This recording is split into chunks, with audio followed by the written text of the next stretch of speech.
Welcome back, you all, to CHD 204, Methods and Materials. We will be talking about Chapter 9, the Music and Dance Center. So let's get going and see what music in an early childhood classroom looks like. Children are as attuned to music as they are to art. Music is a medium for their communication as well as their self-expression. Too often, though, music in the early childhood classroom can be passive, meaning they're not really active in doing it, or it is controlled experience for the children. A lot of times they just hear maybe a CD being played, or a teacher is actually playing the instrument. Seldom do the children have the opportunity to make music on their own, on their own terms, or in order to so that they can play around with tone and beats, and in order to express themselves and their feelings using rhythm and music. So let's look a little bit further and see that a self-directed classroom will allow the children the freedom to explore and play around with tone, tune, and beats, okay? So we should be setting up our music center for that type of exploration. Okay, so what is tone, rhythm, and melody? Because these are the things that we want to focus on, or the things that should allow that musical development in children, okay?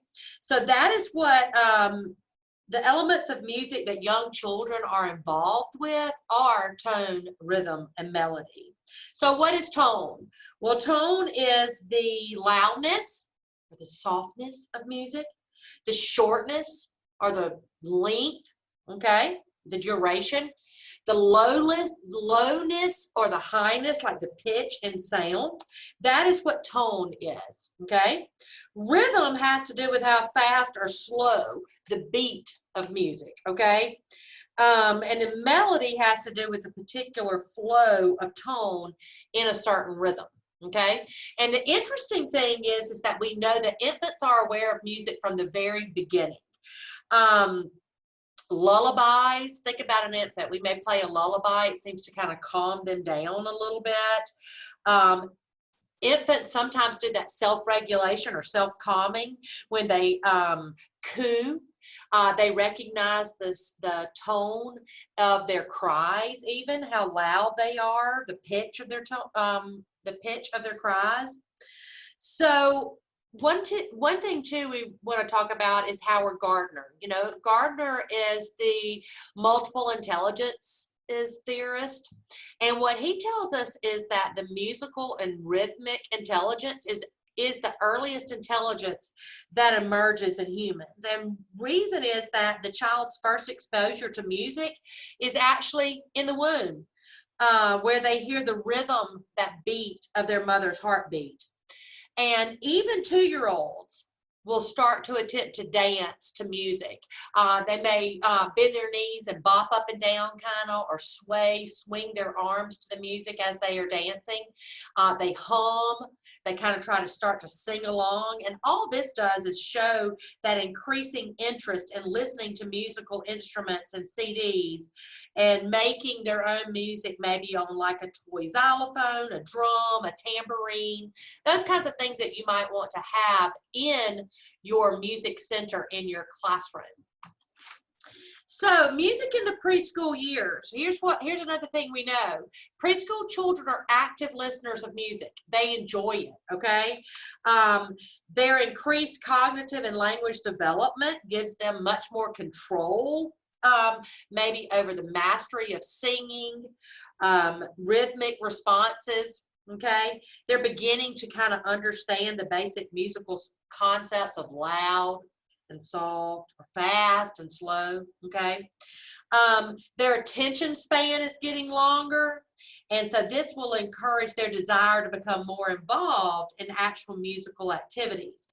And what we know, especially with children, is that music is a natural process of development, and it will continue to develop if we fill their classroom with music, musical instruments, happy sounds, where they can begin to recognize and reproduce those rhythms just because they're being exposed to it. So music is no different. I mean, if we want children to recognize music and rhythm and that kind of thing, we have to expose them to it. It's the same way as language development. We want children to learn words and that kind of, you know, reading, we have to expose them to it. So music is absolutely no different. So let's talk about the areas of development. We know there's social, emotional, physical, and cognitive. So to make music meaningful for children, where we're talking about an emotional development, you need to make it not only meaningful, but personal to them as well. So you might want to focus on music that is in and around their interests, like maybe their names, the way they feel, their toys, their clothing, their food. There's a nice list on page 195 of your book that shows like what their interests may be. So an example of what we're talking about could be like if you know that children are fascinated by their shoes, their own shoes, everybody else's shoes. Children will often tell you they're wearing a new pair of shoes, whether or not they really are or not. So this happens because they're is the first thing they notice about a person. Okay, so like what the shoes are. So with this in mind, you might consider singing or featuring songs that mention shoes. Okay, or listening to it, what kinds of shoes there may be. So those are just some of those things, but if we want to make it meaningful, we also have to make it personal, okay? So physical development is one I think we automatically think about because we know that it takes that small motor, those fine motor skills and coordination, that eye-hand coordination that is involved in playing musical instruments. So maybe if they are exploring rhythm by clapping like to their names, so you might say, my name is Tracy Murph. Okay, so like where they're clapping out that, how do you do today? You know, where they're clapping out that rhythm. We know drums, sometimes children may even use a pencil. I don't know if you can hear that, but that's me kind of using my pencil tapping like a drum. You could actually have drums in the classroom, the small kind of drum. If multiple children get different types of instruments, they play them at the same time, they have a band, and you can read books about that. One thing we do want to make sure of, though, when we are using instruments in our classroom is that we explore a single instrument at a time. First on their own, first the children explore on their own, and then with the teacher. And when the children play all of the instruments in a rhythm band at the same time, all they hear is noise, okay? So if we don't introduce them one at a time. But children can learn more about sound making and rhythm when they use it alone, or when they all use the same exact instrument, okay? So we want to make sure that we do that. Lastly, we want to look at cognitive development and how does the Music Center enhance cognitive development. Music in the preschool classroom is more important in children's cognitive development than we ever realized. Current brain research informs us that early exposure to music greatly enhances the development of children's cognitive processes. Music can actually have a part in molding the brain. And what we mean by that is that it synchronizes, gets them on the same, working at the same time, the left and right hemispheres of the brain. The left hemisphere is our part of our brain that analyzes the structure of music, whereas the right hemisphere focuses on the melody. So the hemispheres working together when emotions are stimulated attention focused, motivation heightened by music. Then rhythm acts as the hook for capturing the attention and stimulating interest of the children. So we're analyzing it, but yet we're hooking them with the melody. And so that's very crucial to young children, that they become exposed to music. And often their emotional response to live music seems to kind of stimulate and motivate their critical thinking.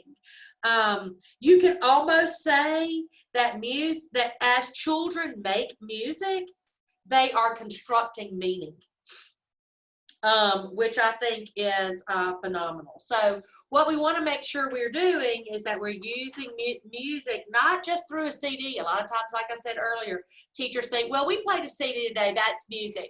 Well, but you got to let children, let it be meaningful for them, but actually let them do the music, okay? It's one thing to have it, but something else to do it. So we want to make sure that we bring it in, we share music with the children, we show how to use it and not abuse it, that we make it personal, that we do it in all of areas of our classroom so that it enhances all their areas of development. So I hope you'll tune in next week as we explore chapter 10. Have a great week.